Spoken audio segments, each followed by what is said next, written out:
Karena kita mandek, kita merasa tidak sukses dan kita merasa kok kayaknya hidupnya nggak happy ya. Nah, teman-teman, mungkin ada salah satu belief atau mungkin keyakinan-keyakinan ataupun sesuatu yang sudah tertanam di alam bawah sadar kita bahwa keyakinan ini yang kalau kita bagaimana maka hasilnya bagaimana gitu ya.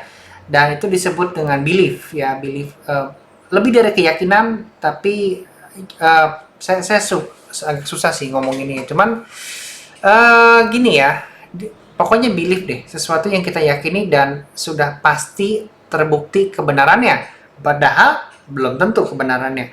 Nah, di video kali ini intinya kalau misalnya kita sudah memiliki belief yang percaya banget, sudah yakin banget bahwa itu benar, padahal belum tentu. Coba tips ini ya, siapa tahu ini bisa mengubah kita punya belief. Dan nggak lama-lama lagi, ini dia.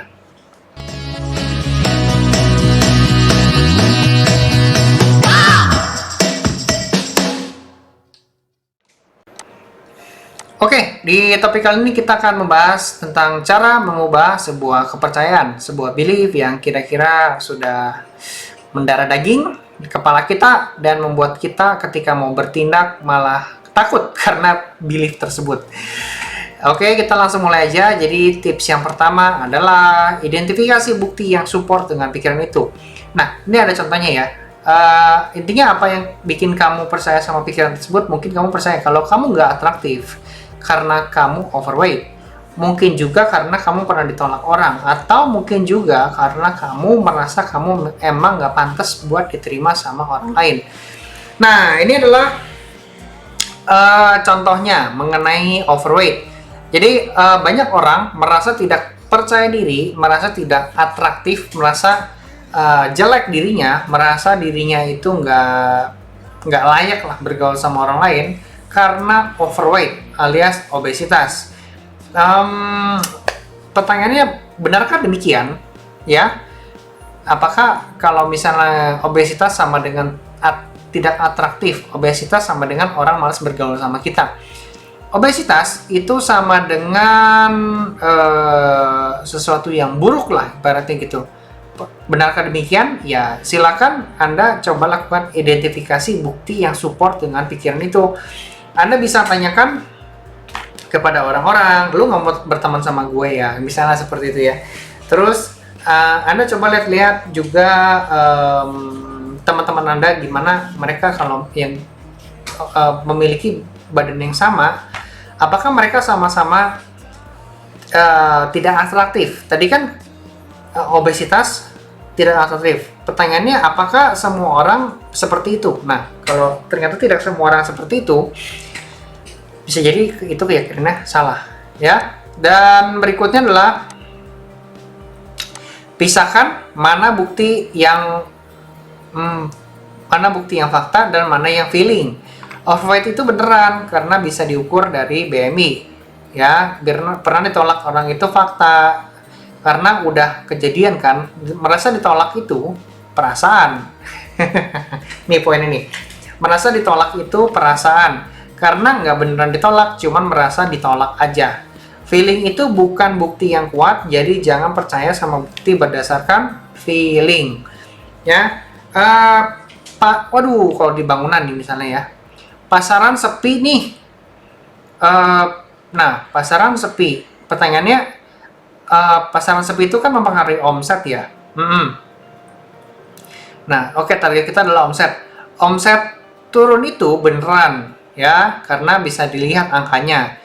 Kemudian toko-toko banyak yang menolak pada waktu kita order, itu bisa jadi fakta karena kita sudah melakukan. Kemudian ketika kita merasa pasaran sepi karena banyak yang nolak, itu namanya perasaan. Karena kita sebenarnya bisa kan, karena kalau kuncinya omset ya, kita bisa pivot ke bisnis yang lain. Misalnya kita mencoba sesuatu yang lain, kita mencoba strategi marketing yang baru, kita coba dobrak pasar baru ya, market baru. Dan sebenarnya ini adalah trik yang harus kita pakai ketika belief kita ini tidak bisa dibuktikan gitu ya. Dan kita harus memperjelas sih, kita harus memperjelas mana-mana yang membuat kita ini, oh iya ya, kayaknya ini perasaan doang sih gitu ya. Oke, yang berikutnya adalah cari bukti yang berlawanan sama kepercayaan kamu sebanyak-banyaknya. Kalau tadi kan masih kasusnya adalah overweight ya. Cari artis atau selebgram yang overweight dan tetap banyak yang suka. Ada nggak ya? Ada nggak? Nah, ada nggak? Terus cari orang ganteng atau cantik yang ditolak. Tuh, ya, udah ganteng cantik tapi tetap ditolak. Kok bisa ya? Ternyata orang gendut lebih banyak yang suka daripada orang yang ganteng atau cantik. Seperti itu. Cari orang kurang good looking tapi populer. Tapi tetap aja perlu waktu buat mengubah kepercayaan kamu. Ya memang ini nggak sesingkat itu. Anda perlu banyak latihan, perlu banyak terapi gitu kan.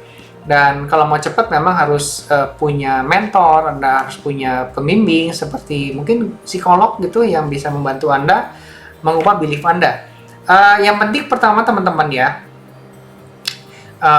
pesan saya adalah niat terlebih dahulu, niat mengenai nanti jalannya gimana, triknya apa, itu bisa dipelajari seperti ini nih ya. Kalau misalnya dari niatnya aja belum ada, biasanya agak susah kita mau memberikan trik apa, tips apa, pembimbingnya juga mengarahkannya seperti apa, itu agak susah kalau dari niat dari dalam sendirinya itu nggak ada.